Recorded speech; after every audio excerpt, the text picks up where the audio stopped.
G'day humans, what's good work? Chris Fundy here with Fruitius Alex for another edition of Wrestling Oz Style.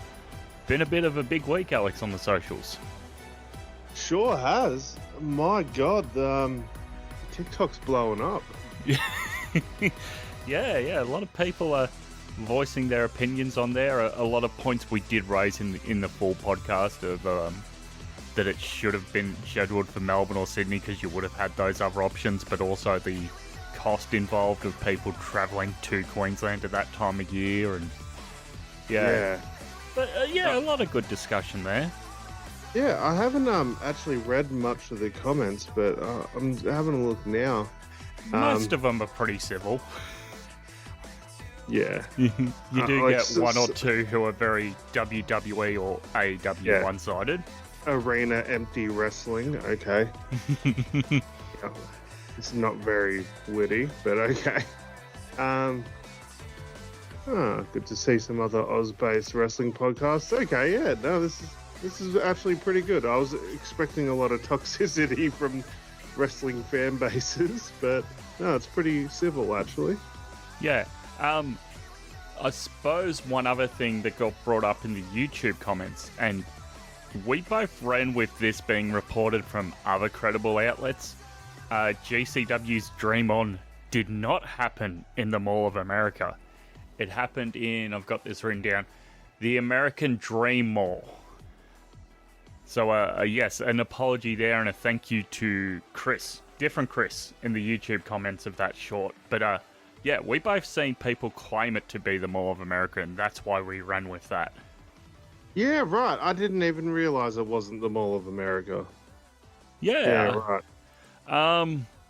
Quick little update for those interested. AEW tickets, and as Alex would have seen in the TikTok comments, a few people saying, I haven't been reissued my new tickets yet. It's been over 2 weeks, I still don't have my new tickets. Yeah.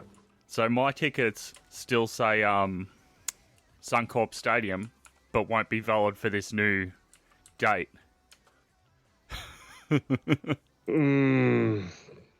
Outrageous. Yeah, give me a second here, because I'm just trying to bring up the old PWI 100 tag teams. Did you see this list go up during the week? I did see someone tweeted out about the Aussies that did well in it, but I didn't see the full list. So your top 10, where are we? 10th was FTR, Dax and Cash. 9th, Crazy Star, Susie Suzuki, and Mia Sierra. I'm guessing that's Stardom, if I'm remembering correctly. 8th was Bloodline members Tama Tonga and Tongaloa. Yeah, justified. 7th, Saito brothers of June and Ren Saito. I'm not sure of their home promotion off the top of my head. 6th, the ABC of Chris Bay and Ace Austin. 5th here was TMDK, Shane Hayes and Mikey Nichols. 4th was Young Bucks, Matthew and Nicholas Jackson. 3rd, one of your favourite teams of New Japan, Bushimon, Hiroki Goto and Yoshihashi. Well, that's just disgusting, yeah. 2nd, the team that has no official team name other than what the fans always refer to him as, Firaxium, Nathan Frazier and Axiom. Right, okay, no, I agree with that. And in first place, topping out the list, is Bianca Belair and Jade Cargill. I do not agree with that. So there's your top 10. Of course, if you buy the PWI, you can see the full list. But Aussie front, as we mentioned, 5th was TMDK, Shane Hayes and Mikey Nichols. In 30th, A-Town Down Under with Grayson Waller and his American tag team partner, Austin Theory. In 46th was the House of Black, Buddy Matthews with his two international partners, Brody King and Malachi Black. And then we get to some of the Aussie indie wrestlers. 55th was the Pariah, Arios and Furios. 76 was Velocity's Jude London and Paris de Silva. And in 94th, SMS, Aaron Jake and Belinda Pierce of PWA. Nice. Yeah, I did expect to see someone like maybe the Natural Classics on here, considering they also went over to New Japan proper this year, but no, they did not get a poll in the PWI. Interesting. Yeah, any other thoughts there on the Aussie teams that we mentioned? So I haven't been keeping up with Japan as much. So TMDK getting up that high is a pleasant surprise to me, but they must be doing a lot over there at the moment, so that's awesome. Yeah, they're pretty heavily featured on there. That's awesome. I know you watch a bit of free-to-air TV, speaking of Aussies. Do you like your news delivered differently with a canned laughter soundtrack? Oh, God. Oh, God. No, I don't. I really don't. Okay, well, then it's not much point asking you what happened during this interview because neither do I, but Buddy Matthews appeared on the project. I saw, I was actually going to watch it, and then baby started crying, so I didn't get back around to finish watching it, but I watched, the first 30 seconds of it. And he came out acting all scary and stuff, and then pretending to hate Husey, and then he's like, "Oh, big fan Husey." Husey. Husey, also a big fan of the Baggers. Yep. So Buddy and Husey could have just talked about the Baggers. Could have talked about bringing in the next generation of Camporellis in the draft. Oh yeah, that'll be interesting. Yep. Did you see any photos of MCW from this past weekend on socials? I saw a bit, actually. Yeah, it looked like a hell of a show. Yeah, reported 1,200 in attendance at the Melbourne Pavilion for MCW End Game. The event is now up on their VOD service. It's the same one OPW uses. You just need to log in. It's for free. I hope to be watching that this week and maybe talk a bit about it next week. But all reports, bloody good turnout. Yeah, that's awesome. Coming up this week for Aussie Wrestling's, just to touch on quickly, we have Riot City Wrestling of Adelaide presenting Battle for Supremacy, which will feature in the main event Chris Basso defending the Grand Championship against challenger Mickey Fortune. Yeah.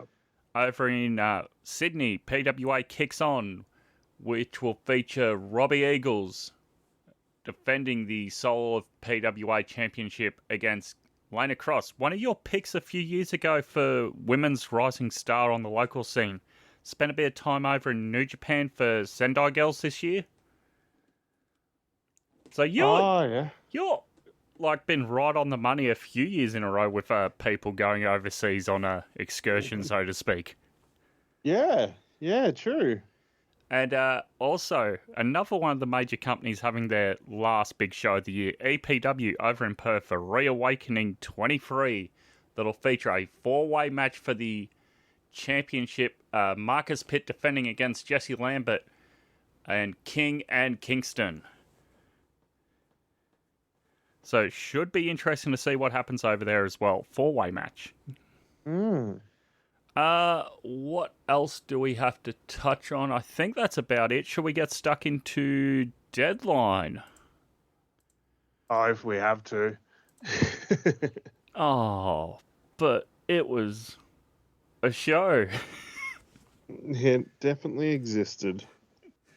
Okay, NXT Deadline 2024 coming to you from Minneapolis, Minnesota at the Armory.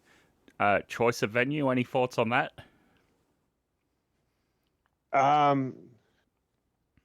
Fine. Yeah.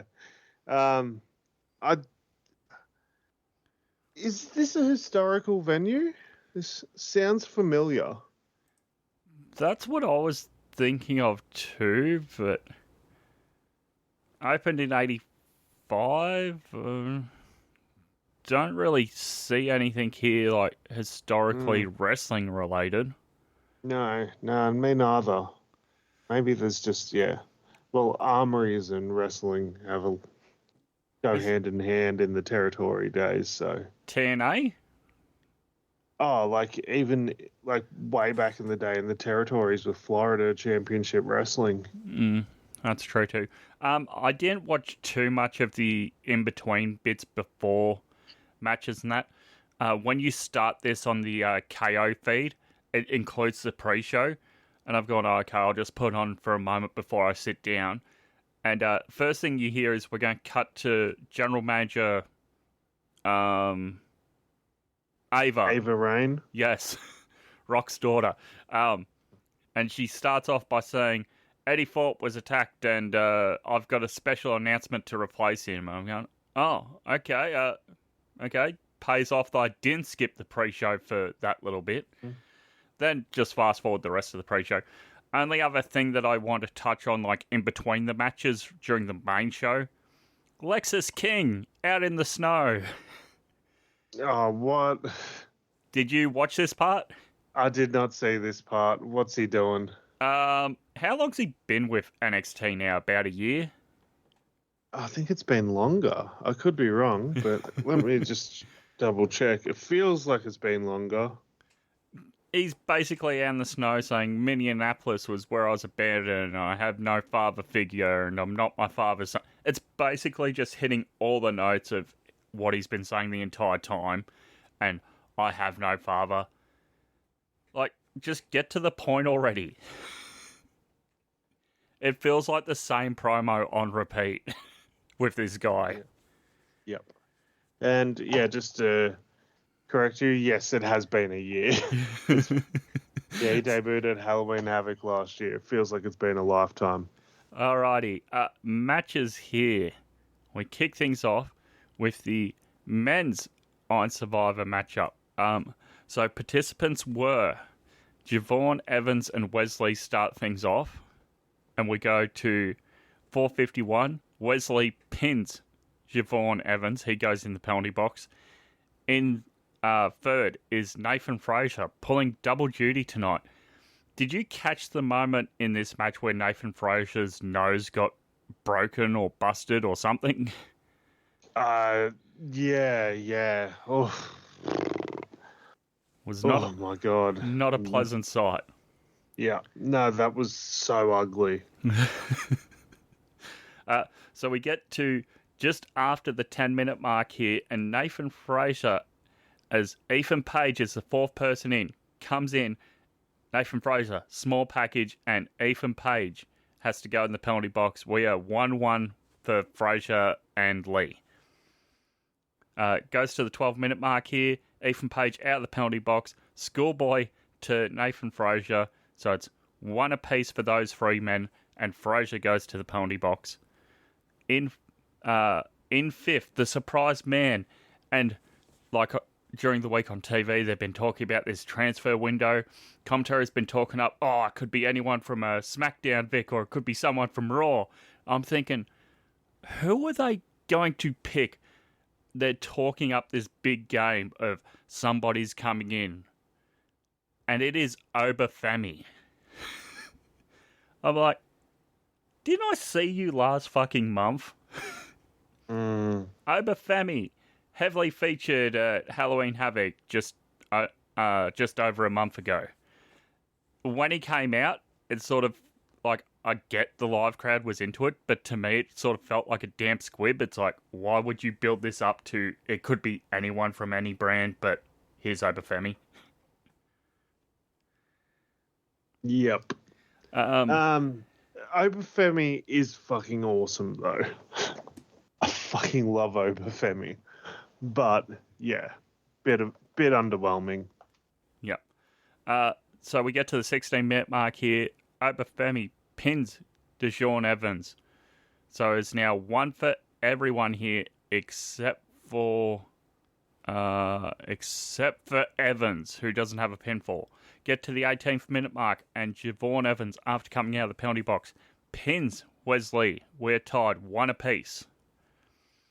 Get into the later stages of the match here.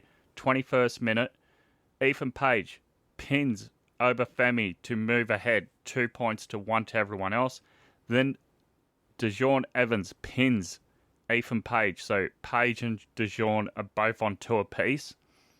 We get to the 24th minute here, and Obafemi does a double choke slam on Wesley and Nathan Frazier to pin both men to move ahead with 3 falls and wins.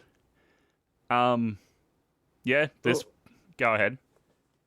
No, sorry, you cut out for a bit. Oh, so yeah, Obafemi here, double choke slam, and gets the pinfall here to win. 3 falls to Evans and Page having 2, and Fraser and Lee both having 1. I mean, there's a big boy matchup to make there, so I get it. But is now the time to do it? I'm not sure. Yeah, well, I might as well get there now. I wasn't a fan particularly of this match. I've never really been a big fan of this match type. And then you immediately undercut this match. Did you watch this week's NXT? I did. I didn't watch it, but I saw the clip that you're going to refer to, yes. So, what's the point of anyone going into this match? Like, why not have your friend take you out in the parking lot and then go to the general manager? Hey, I was taken out before I could participate. I want a title match. And Ava just goes, yeah, sure, next week. So, not only do you get a guaranteed title match, you get it a month before if you win this match. Yep. It's outrageous. It's so fucking dumb. Yeah. Eddie Thorpe, not injured, perfectly fine. Also, Orange Cassidy, perfectly fine in AEW, and we're talking how he should be selling that for a month. Yeah. My God, the dude got fucking poisoned. He's fine. So dumb. Wrestling's stupid sometimes. I want good stupid, not stupid. Yeah, exactly. All right, second match here on Deadline was an underground match. I think this works better in the PC. Black out the entire arena, have a bunch of trainees banging on the ring mat. Lola Vice versus Jada Parker. Now, here's a question I was thinking of during the week. Yes. Would Ronda Rousey versus Shayna Baszler have been improved if it was an underground match instead of an MMA WWE match? 100%. Okay. Yeah, 100%. Would have been even more improved than that if they brought back the old Lions Den. Well, that's what everyone wanted them to do at the time. Yep. Yeah, so this match here, I really, really enjoyed. I thought it was pretty good. It's about as good as you're going to get for WWE doing a blood sport style matchup. Yep. Any particular thoughts you had of this? I mean, it's... I think they need to chill on doing it because I feel like they've done it a lot lately.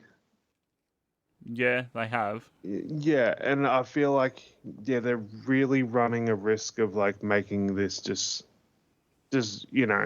killing all the energy it has and sucking all the life out of it when this could be a really special thing. But they also have the fight pit in their back pocket too. Yeah, that's true too. Yep. Yeah, I think making this sort of like Lola Vice's specialty match is something unique. It's not really something we've seen WWE do too much. Other than what Carly with the Punjabi prison since the Attitude Era. Or like Taker in the casket or whatever. And Kane with Inferno match, but even though that was his specialty, I'm pretty sure Kane lost most of them. Yeah, so they've said Lola's undefeated in this. I think a 3-0 record. Yeah. So, yeah, that was pretty good. Third match of the night. Nathan Fraser back out again, pulling double duty. They do the Nathan Fraser and Axiom slow-mo entrance, and Fraser just looks drunk coming down the rampway. because it's got the slow-mo cam and he's stumbling, showing that he was beaten up beforehand. Oh, Jesus. So they're your defending tag team champs, taking on No Quarter Catch crew members Miles Bourne and Trevon Heights. Going 15-30 here. I thought this was a pretty good match until the ending. Yeah. Ending here, No Quarter Catch crew have the advantage. They put Axiom out of the ring. They have Fraser down. Fraser kicks out. Then they do their finishing spot, and Fraser and Axiom win to retain. What's next for these guys? Because it's not Lucha Bros.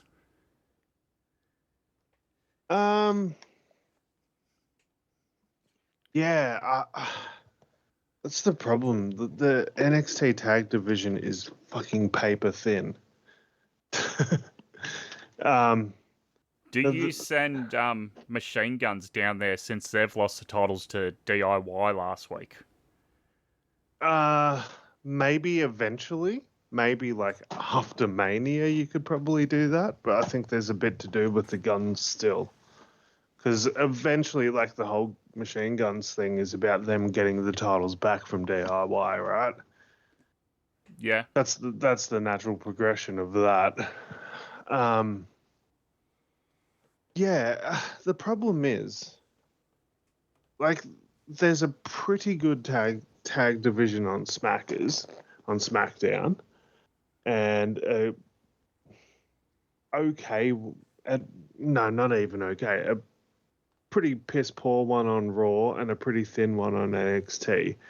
The problem is that you've spread these tag divisions 3 ways and only one of them's prospering. Yep. I mean, they're not going to do it now because they've just brought in these new belts, but the best idea would have been to have tag champs that went to all 3 brands, right? Like the women's? Yes. Yeah. Yeah. Yeah. But they're not going to do it because they got these new belts on SmackDown and Raw. Yeah. Yeah. I honestly couldn't tell you what team should be next for this division because it is kind of paper thin and it feels like Fraser and Axiom butt heads a lot of the time, and okay, Fraser's been selfish here and pulled double duty. Commentary was even talking up this story during the match, and I'm thinking, okay, whatever. He's beaten up. He'll be the guy to take the fall, and that'll cause the splintering of these two. You can build to New Year's Eve or stand and deliver for this blow-off match. But no, we're continuing status quo with these guys. Yeah. But I think that the one advantage you have with NXT is that it's a developmental brand. So in theory, you could just put any 2 people together. Yeah, you could just literally throw anyone together, like people that you've never even heard of, just put them together and debut them and be like, all right, these are going for the tag titles. Following that was Trick Williams defending his NXT championship against Ridge Holland, going 15-50. Match sort of bit slow in the early goings, but picked up for the last 7 or 5 minutes. Any real thoughts on this one, Alex? I mean, finish was good. Yes. The rest of it happened. Yeah.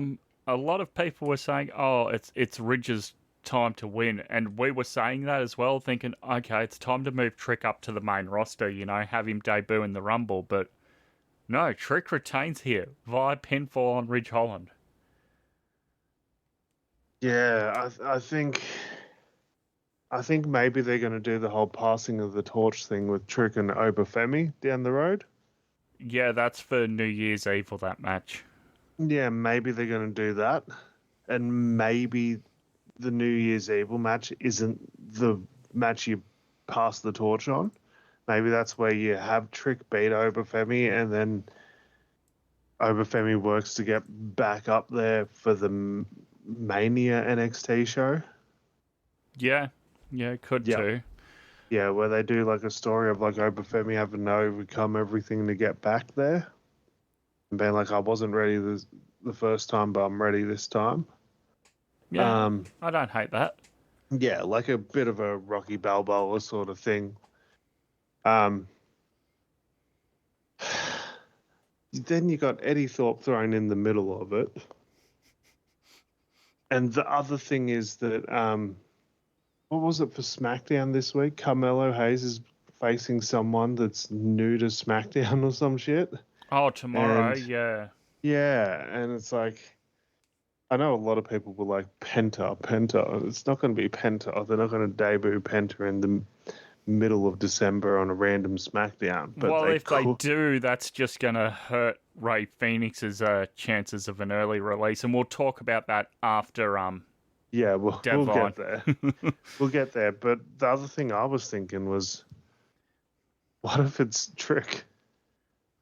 Well, that's what I was also thinking, like, oh, he's going to lose the title here, and we're going to move him up. Like, if he goes up to the main roster, he's got to win because he's still champ. Yeah, that's the big issue with that, isn't it? Yep. Yeah. Or you have him lose, and then he does the Eddie Thorpe match, and then I guess a match or two later he can challenge Carmelo in NXT or do a defense on SmackDown. Yeah. Yeah, I don't know. They've sort of, booked themselves into a corner there. They definitely have. It is time for your main event. Women's Iron Survivor Challenge match. First in is Julia, and also starting will be Ren Sinclair. And I didn't think too much of Ren before this match, I will admit. But by God, is she good. Yeah. So we go, in third is Sol Ruka, and the three women are sort of fighting amongst themselves. 9:47, Julia with a Northern Lights bomb pins Ren Sinclair, and Ren goes to the box.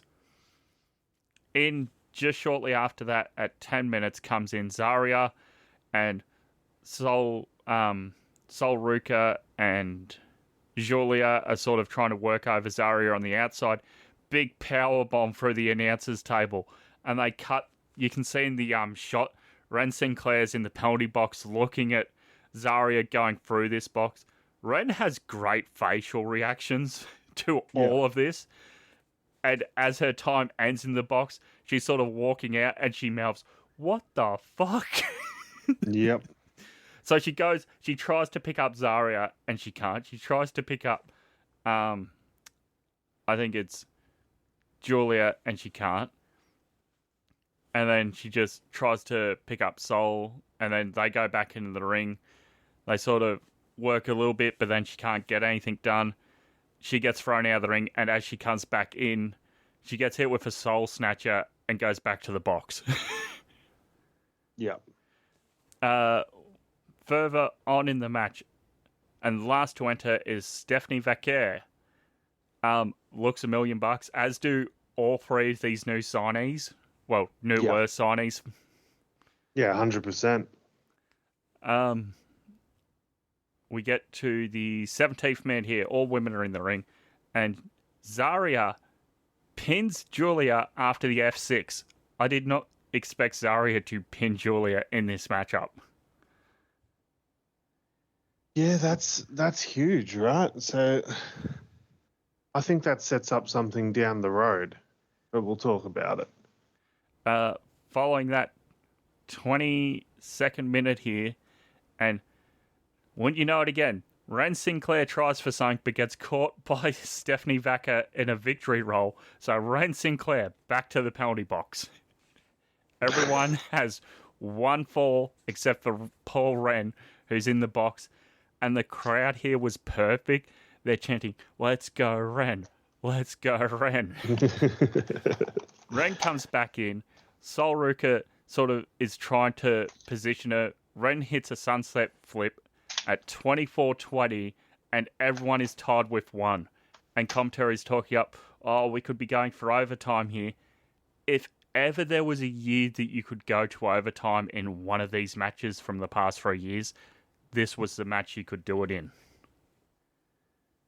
Yeah, for sure. The crowd was hot. They were eating everything up. This was probably the closest you'll ever get to a perfect overtime scenario. But we don't go there, as 24-51, Julia ends up pinning Zarya after a Riverdurci knee. And in the closing stages here, Stephanie Vaca tries twice to roll up Julia, but doesn't get it done in time.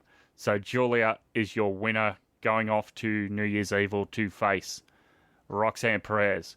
And every time Vic Joseph would bring up on commentary, oh, Zarya's pin Roxanne Perez, and Booker T would be like, oh, that doesn't matter, she's a prodigy, you know, it doesn't count for anything. Shut up, Booker. Thoughts on this match here before we get to the closing shot? I mean, this had the crowd in the palm of their hands. It's just, I just really don't like the gimmick of this match. No, nor do I. But I think the way you had the crowd there, you could have gone to extra time this year, and the crowd would have accepted it. Yeah, 100%. Yeah, I thought, as much as I'm not a fan of this King of the Mountain style match, I thought this, hands down, was probably the best one. That's including the one that Indy Hartwell was in the first year. That's including the one that Grayson was in the first year. Mm-hmm. Yeah, I think this women's one was the best one. Closing shot here. Everyone's out of the ring, and Julia's in the ring, and then for some reason we get confetti cannons, but more than confetti cannons, a shitload of confetti and streamers being thrown. Alex, you remember old Sexy Lexi? Was this like a Survivor Series where he beat the champion but didn't win the title? Yeah, a SummerSlam 93. I know it was one of the SS initial pay-per-views. Yeah, beat Yokozuna by count out in the main event, and they did the whole confetti, and then the entire locker room cleared out and hoisted Lex over their shoulders. It made no fucking sense. That was my first thought of all this confetti going off. I'm like, why the fuck is all this confetti going off? She hasn't won the title. Yep. A bit overkill, but yeah, overall, it was a fun show. Fun show. Beer rating for you? I'll give it a 4. Okay. I've seen worse pay-per-views lately. I went a 3 for me. Yeah. Do you have a 3, 2, 1 matches of the night? Yeah, I'll go. Yeah, you go first. Okay. So I went 1 point to the tag team match of Fraser and Axiom versus No Quarter Catch Crew. 2 to Lola Vice, Jada Parker for their underground match, and then 3 for the women's Iron Survivor match. Yeah, so I went 1 to Lola and Jada, and then 2 to Fraxium and No Quarter Catch Crew, and then 1 to the women's Iron Survivor. Yep, that seems pretty good. It'll also be interesting that Julie is getting another shot at Roxanne, considering that was sort of her first match coming in on that October 1st show. Yeah. Where do we go from here? We've touched on all of that. Saturday night's main event is this weekend. Yes, I definitely want to talk about this. Cody, for one night only, gets a special box from Triple H. Do you think it will be written in the stars? It is not a Stardust costume. It is. I saw it online. The internet would not lie to me. No. Have you seen that Jesse Ventura's been doing the rounds? Yeah. Media-wise. I haven't seen him say anything, but I've seen that he's coming back. He's done a few media spots here and there, hyping up Saturday night's main event, which he's going to be commentating on. He talked about how it's not going to be the WWE that you know. There's not going to be the fancy lights and the pyro. It's going to be old school. It's going to look like how Saturday night's main event used to look back in the day, which is really interesting to me. Are we going to see the red, white, and blue ropes? Are we going to see the blue mat on the outside? Like, that'd be awesome. But yeah, so obviously going hand in hand with that, are we going to see the winged eagle?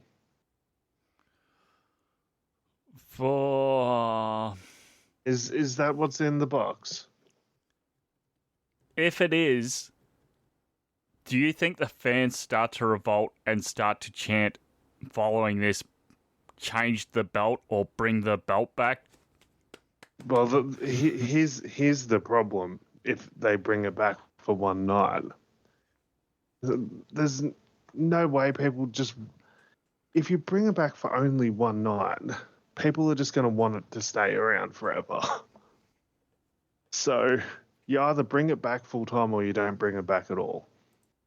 Yep, well, all their belts since whenever Cena introduced the spinner belt have been pretty average looking.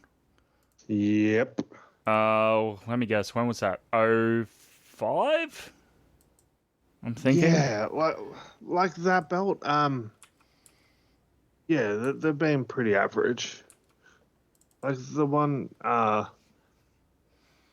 Dwayne brought in wasn't too bad. The 2013 one. Yeah. It wasn't too bad.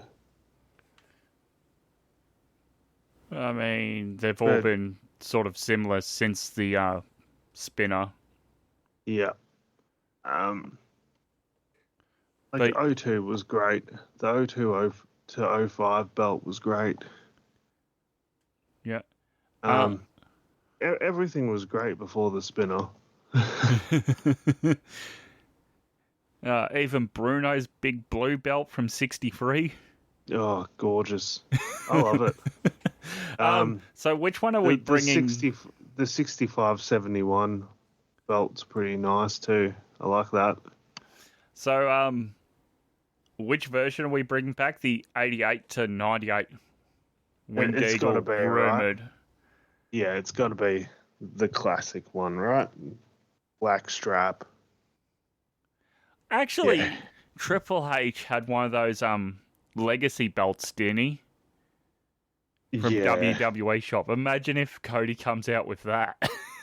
Oh, imagine if it's some fucking shitty Cody legacy belt that they're just introducing, and that this is how they get it to sell on shop, is by introducing Cody with it at Saturday night's main event. Wouldn't put past him. All right.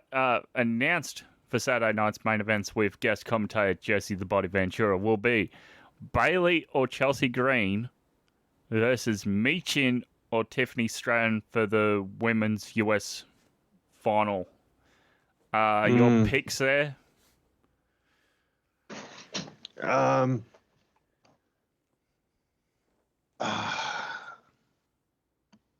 It just depends. Like, depends who wins out of Michin or Tiffany, right? If Tiffany wins, then if Tiffany beats Michin, then Tiffany's winning the whole thing. But if Michin wins, then Chelsea's winning the whole thing. I think it'll be Chelsea and Michin final and Chelsea wins. Yeah, I hope so. I hope it's Chelsea. Then would Matt Cardona come out with a replica? I'm not saying to AEW or Ring of Honor, don't be stupid, but to GCW and saying, my hot wife gave me this. Yeah, he's got to do it. He did it in the past with the tag belt. Yeah. Yeah. Liv Morgan will face Io Sky for the women's title. Any guess there? It's got to be Liv, right? Got to be Liv. I don't think we're going to see any crazy title changes on this show. Yeah. Gunther, who cannot leave the Judgment Day orbit, will face Finn Balor and Damian Priest. Gunther retains, but I think there's just going to be something built up for a one-on-one match with Finn. And we've got Sami Zayn versus Drew McIntyre. I guess Drew. Yeah. Drew sort of needs it after getting flogged by Punk. Yeah, that's true. And what will probably be the main event? Cody versus Kevin Owens.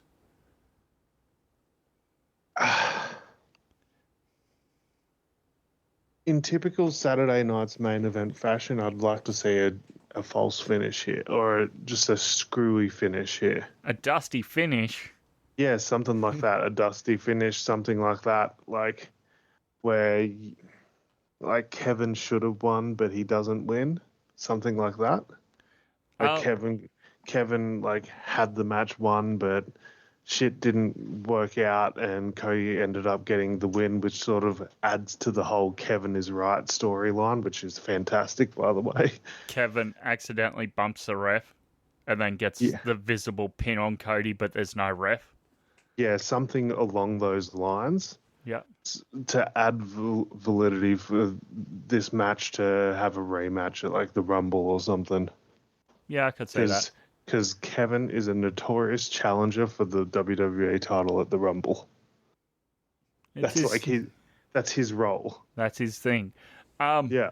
So you mentioned how you think it's going to be Cody with an old belt design. I think it's going to be Stardust, but going the full legacy thing, they haven't done old school Raws for a number of years, so this will be like its thing.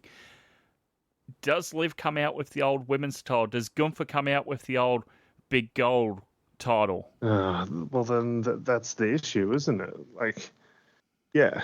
And then, if you're doing that, you're sort of telegraphing that Cody will come out with the old title. Yeah, well, maybe you just do just the one. Just so it means a bit more. And then maybe the next time they do the Saturday night's main event, they bring out a different old belt for someone else. You mean the one that's going to take place in January? Is that in January? Yeah, they've already confirmed it for January 25th. Fuck me, okay. Australia Day weekend. Oh, you can put that on and then the hottest 100. Here's the other thing. If they're going to be real technical about this being a throwback to the old Saturday night's main event, you know what the first match has to be, right? What? Cody versus Kevin. Because the original version of Saturday night's main event, they used to put the main event on first. Really? Yep. Yeah. And then the undercard matches, it would descend in order of importance match-wise as you went on. Like the most important, then the second most important, then eventually the last match on the show was the least important match. Oh, you are right. Yeah, that's just what they used to do because I believe it was to capitalize on the viewers and because it was a later start time. So they put the main event on first. So if they were to be real a real tribute, they'd put Cody and Kevin on first. Saturday night's main event 3. Ricky Steamboat defeated Mr. Fuji in a Kung Fu challenge. Have you ever seen this?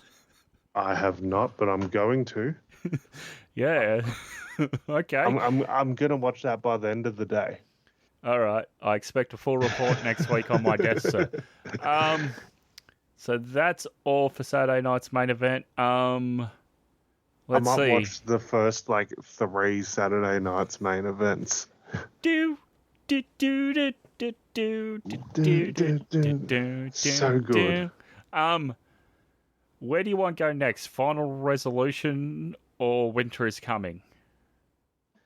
We'll do Final Resolution first. Also, just before we close out Saturday night's main event, even though it's airing on Peacock in the US, apparently it's airing on YouTube in the UK and also Australia and New Zealand. On YouTube? On YouTube. Interesting. Hang on, I'll see if I can bring this up whilst we're live. No, it's on there.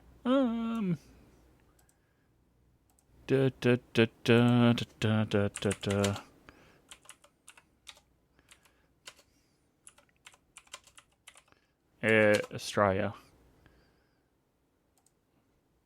It just says CBS.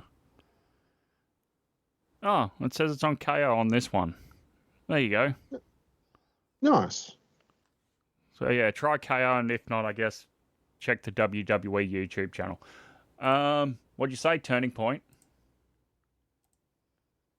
No, Final Resolution. That's it. Final Resolution. Yeah. Yeah. Turning Point was the last month. We'll just touch on the major matches here. X Division. It's not about weight limits, it's about no limits, as Moose, the defending champ, will take on Kushida.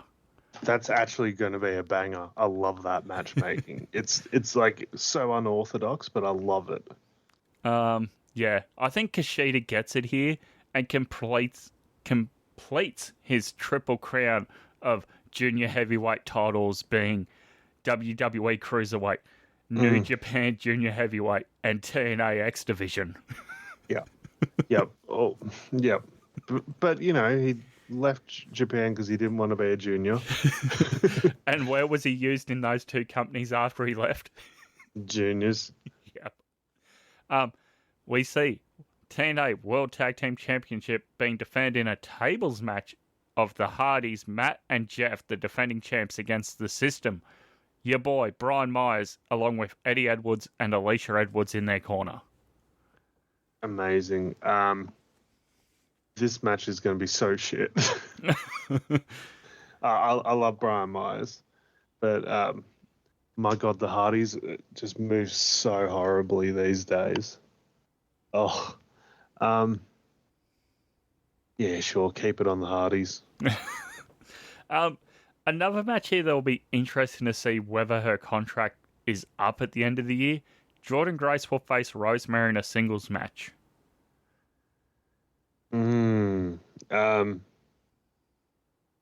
Yeah, Jordan's got to be WWE bound soon. They love her. Put her and Zaria in a tag team for now. Oh, yes, please. Yeah. Although I think Rosemary might win this. As she should if Jordan's leaving. Yep. This will be interesting too, because if who I think should win is leaving, four-way match to determine number one contender to the TNA World Championship. Joe Hendry, Josh Alexander, Mike Santana, and Steve Macklin. Here's the thing. I think they've missed the boat with Hendry. I think it's done. It's cooked. It's fried. It's all over. I think Santana's the guy now. Build the company around him. Is that also because Joe's probably leaving for NXT? Yeah, and if he is, they've signed him 6 months too late. I think he is a dead meme now. Yeah. It's a shame. But also TNA had a million opportunities where they could have capitalized on it, and they didn't. That's also true. Yeah, so that's on them. For the Knockouts World title, we'll see Masha Slamovich, the defending champ, against Tasha Steelz. Yeah, you got to build up Masha here. Yep. Oh, one of the dogs unhappy there with Alex saying Masha needs to win. Yeah, give me a second. We'll see how that goes. Okay. And main event, or at least what I think will main event, TNA World Championship. Your boy, Nick Nemeth, the defending champ, against your boy, AJ Francis. Oh dear. TNA, You know what? TNA. You know what? I'm a sucker for punishment. Put it on top dollar. Yeah. Let's not put the belt on Joe Hendry when he's over. Let's leave it on Nick Nemeth and have JBL come in for some weird thing and then go with top dollar for the end of the year. They ever explain the JBL thing? Not that I remember. Because he was like showing up at all the companies. He showed up at like MLW and he showed up at GCW. Like, what the fuck is going on? Did you see? Yeah, go ahead. Yeah. Did you Like, see? Go on. Are they building up to like a JBL like one last match? I think so. He also appeared in GCW, I think you said. Did you see though in the wrestling fan groups when some, I think it was like Filipino or Thailand wrestling promotion said they'd ban JBL from all future events? Jesus Christ. Still real to me, damn it. Yep. Okay, last little thing here. Winter is coming. Did you watch? I can tell you winter might be coming, but it's a long way from coming on my end. Yeah. Speaking of which, I went back and listened to our show last year, the most listened show on SoundCloud. That is a nothing happening show.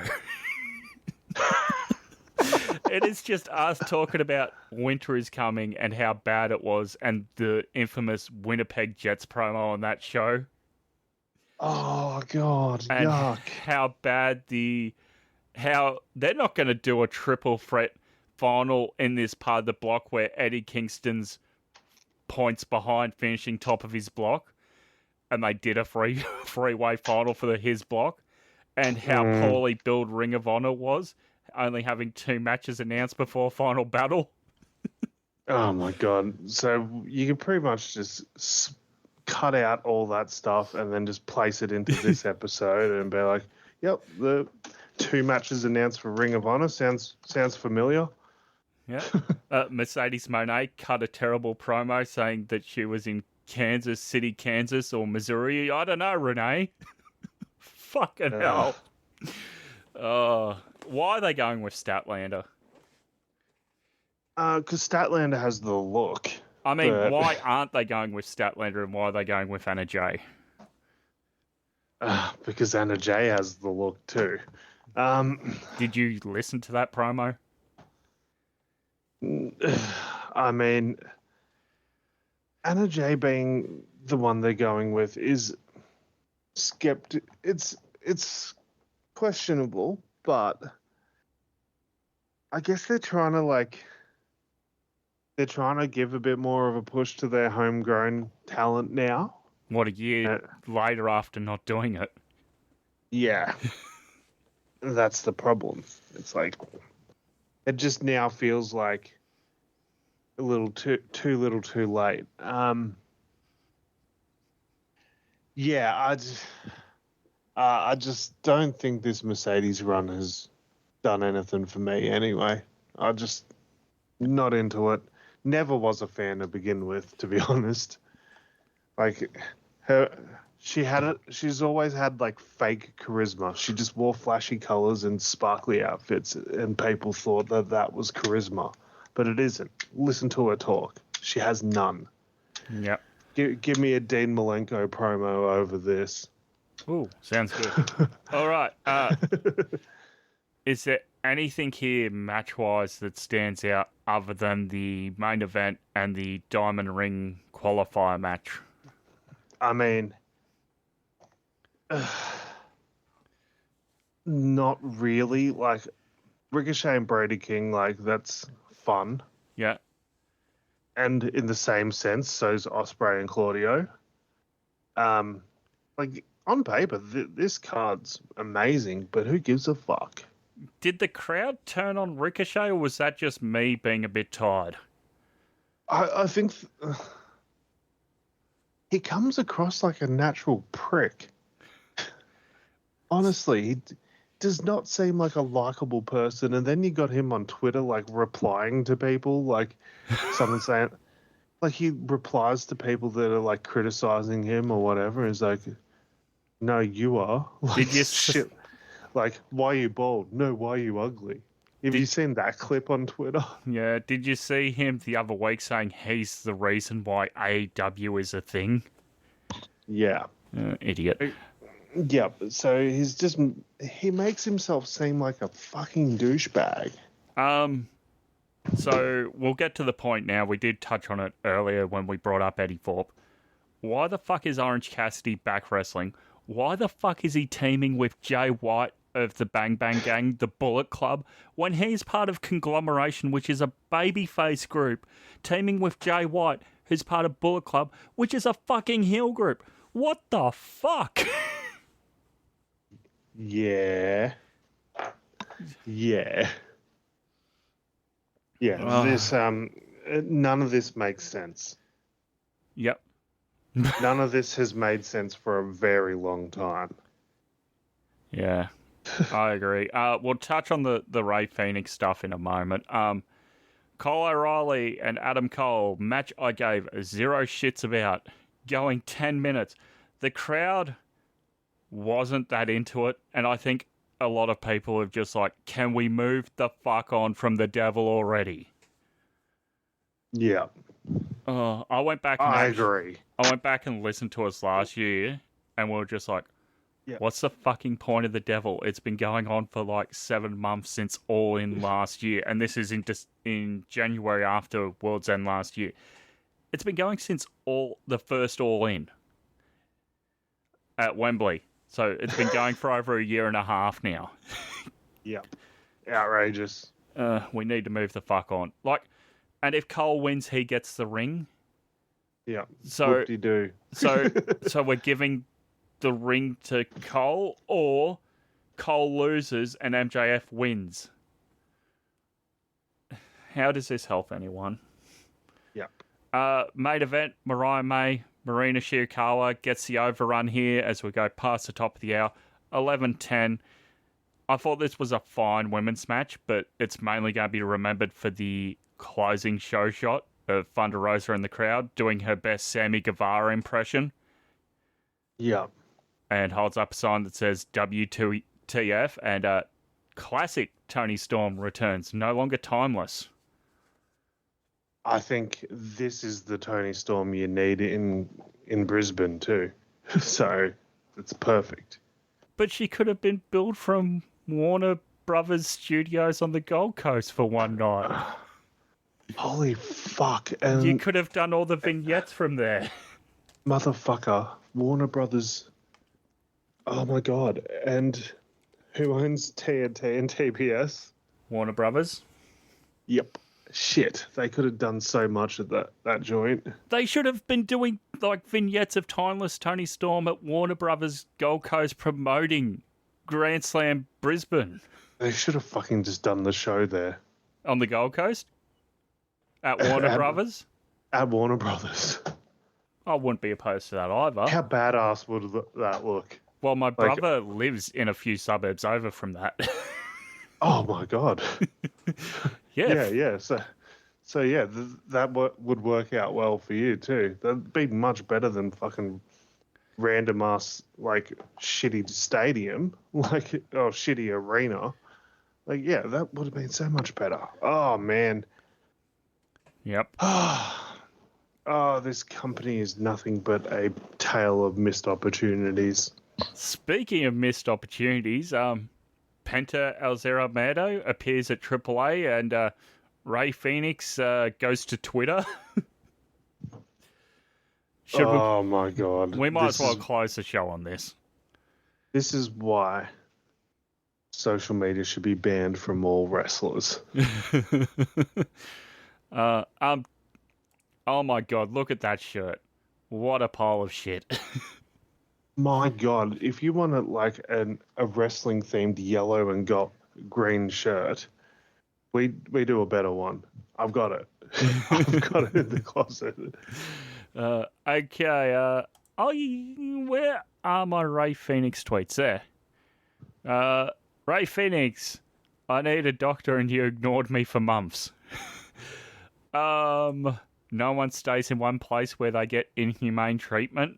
What the fuck is going on? If you needed a doctor, why don't you just go fucking see one?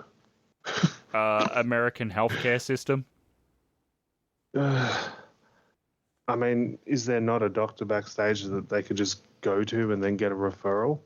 I think it was mainly that one wouldn't clear him, and he wanted to be cleared. I need to know more of the context behind it all, I guess. Have you seen this? I'm not sure if that statement's true. Yeah, that's what I was going to ask you. I saw this on a couple of groups, but I haven't seen AEW released it, so I just think it's true. So we're just going to ignore this statement that apparently was released by Tony Khan. That's the one that talks about like how he thought he was asking for food, right? Yeah. Oh, yeah. I think that's fake as fuck. It's very funny, but it's fake as fuck. I just seen it last night. I'm just like, I'll post this here and check it later. Yeah, so that's... he should just fucking release him and move on. Yeah. Just say, here's how much it is to buy out your contract now. Pay us this. We'll release you. Go. Do you remember when AEW first started and Tony Khan talked about how he would never like hold people hostage under contract? Yeah, I've seen that going around this week too. Yeah. Didn't he do the same with Santana or Ortiz, whichever one it was? Santana, yeah. Yeah. Like he said all these things about how he was going to pay for medical expenses and pay for travel and all that sort of stuff. And it's all been proven that he never did any of those things. Yeah. Yeah. And I think we're at the point now where it's like Tony Khan needs to step back. Well, we've said this for over a year, involving Ring of Honor at least, that he needs somebody in place just there. Like, he can be the overseer, he can be the one who writes the checks, but he needs someone within Ring of Honor just day to day doing the booking and the vast majority of controlling. Apparently, Christopher Daniels is head of talent relations. Yeah, I think something needs to be changed there too, right? I like Chris Daniels as a talent. I'm just not sure like how much backstage involvement he's had before this. Like, why isn't Jerry Lynn or Dean Malenko or one of those guys in that position who's fully retired? I think Daniels has quietly retired, right? For the most part, yeah. But also Tony Khan's done things like where there's co-bookers of the co-chairman of the Ring of Honor committee in like Daniels and Stokely at one point, and Daniels is somewhat an authority figure on AEW television, but not really. And Hangman pushed him down on the last pay-per-view, but wasn't kicked out of the building. In the same pay-per-view, makes a return at the end. Yeah, from backstage. Yeah, something needs to happen there. But the problem is, who? Oh man, it's a shame. I was on Twitter just before we came on here, and I saw some clips from 2022 AEW.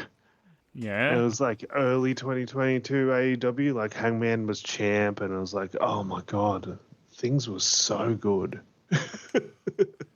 Things were so good. It was like, it was like, it was the Twitter account about Hangman's lower third. I was just scrolling through it because I was like, oh, this was good times, right? Like, it was just really pleasant memories. Like Hangman having different shit on his graphics each week, and then like you start remembering like the fucking build up to that Full Gear in 2021. And it's like, how is this the same company? Yeah. And how are we like we're 4 years removed from that, and here we are with John Moxley as the world champ. It's like we haven't progressed at all, have we? Because We haven't built new stars, have we? Moxley's the default option to go back to reset everything. Yeah, and should he be? Well, he's proven that he can be in the past, I guess. I guess. But I'm saying, like... And they've fucking ruined it already because now Hangman's sort of pseudo-face again. Yeah. But Hangman would have been the perfect transitional heel right now for the reset. Well, he is in that 4-way match at World's End, so hopefully they go with Hangman. I mean, this... Yeah, I was pretty hopeful for this Moxley storyline, but it's getting a bit grating. It's not really doing it for me. Yeah. Yeah. Yeah. There's still nothing announced for Grand Slam Australia. Of course not. I think... I suppose the one good thing is I shouldn't get Cole and MJF on that pay-per-view. Want to bet? Okay, $10. $10 says that you'll get Adam Cole and MJF in a match in Queensland. In a match. I'm not saying one-on-one. I'm saying in a match against one another. Yes. Okay. I'll take that bet. Checking my tickets now as we speak, and it's still Suncorp Stadium. Which means, as of right now, I still cannot get into this event. Oh, it's fucking Christmas time. I have people's minds at ease over before Christmas, you fucking heartless pricks. Yeah. And to be honest, like a majority of this isn't on AEW. It's on Ticketmaster or Ticket Tech. Ticket Tech. Yeah, it's mainly on them, I would say, not AEW. Did you see, like, they did the launch for All in Texas this past week? They dedicated like a 5-minute period to that on Dynamite this week. They have not done any advertising for Grand Slam Australia other than that initial video. Yeah, well, because it's not going to be in a stadium anymore, so why do they care? Well, maybe if they had they would have got there. Idiots. Exactly. Mm-hmm. Anything else you really want? There's no way that All in Texas stays in a stadium, by the way. I really don't believe it. Well, have you looked at WrestleTix and their graphic? No. Okay. I don't even know the numbers that's going on. Yeah, go on. From what I heard day one, like a lot of this, like the money wise was good, but it was because of a lot of VIP packages. Yep. Next week, as I'm looking at the calendar here, around the 19th, 20th, will you be available to record sometime then? Yes. Okay, so we can come back next week. We can record before where the hell is my thing? Before Final Battle and World's End, and we'll probably preview Wrestle Kingdom in there as well. Yeah. But I think that's about it. We'll touch on Final Battle for now, see if they've announced anything else other than your boy, who's a heel, challenging Jericho, who's a heel. Also, Jericho, fuck off with your backstage stuff and actually get to Ring of Honor. Yeah. Why is a New York minute like 6 minutes? Isn't a New York minute supposed to be less than a minute? Yeah, that's what I thought. Dustin and Sammy Guevara defend against the Righteous in a tag team bull rope match. Oh, good. Put the belts on the Righteous. So I'm guessing this is going to just be like the Briscoes FTR tag team dog collar match, but with bull ropes. Perfect. Cool. Perfect. Great couple of tag teams to do that with, actually. Actually, I've got to send you that login. So we'll do the sign off and then I'll send you that off air because not everyone who listens needs my login. Alex. Aw. Well, depends. Do you want to pay my bill? Nope. Okay. Well, there you go, humans. No free ride for you. Alex, where can the good humans find you, though? You can find me on Instagram and Twitter. Oh my God. Just find me on social media at Freddy's Alex. You can find us at Wrestle Ozstyle with an AUS. Search us up on Facebook, Wrestling Ozstyle. And I guess we're on TikTok as well, which I keep forgetting about, but I'm doing good numbers on it. Yeah, doing real good numbers. And you can find Chris at I'm Chris Funder. You can go back, listen to the entire Wrestling All-Star archive for free on SoundCloud, Spotify, TuneIn, and you can now listen to new episodes on YouTube and YouTube Music if you have Premium. And there's the 5-minute video about Zarya, our discussion from a couple of weeks ago. If you're listening to this today, when it goes up, it'll be out Friday evening. So with all that said, nothing left to say but good day, and we'll speak to you next time.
Oh, Chris Jericho's so shit. I was just scrolling and having a look at his most recent promo on Ring of Honor. Holy shit. Oh man, what even is he anymore? Like, you know how like you used to be able to describe like wrestlers' gimmicks pretty easily. One word. What is Chris Jericho? Confusing? Delusional? I guess delusional might be it. Fuck me. His gimmick is basically DDP's like positivity fucking thing from 2002 in WWE with the smiling and the waving. Was that before or after Sarah? That was after Sarah, when he dropped down into the mid card and like was like, that's not a bad thing, it's a good thing. And it was like feuding with Christian. Christian! At last, you're on your own! And Christian was like losing matches and having temper tantrums. Oh, speaking of which, Christian got attacked by Hook because Hook smashed through the real glass. Enjoy that, humans. Yep. Also, let Christian cash in and win the title. Fuck it.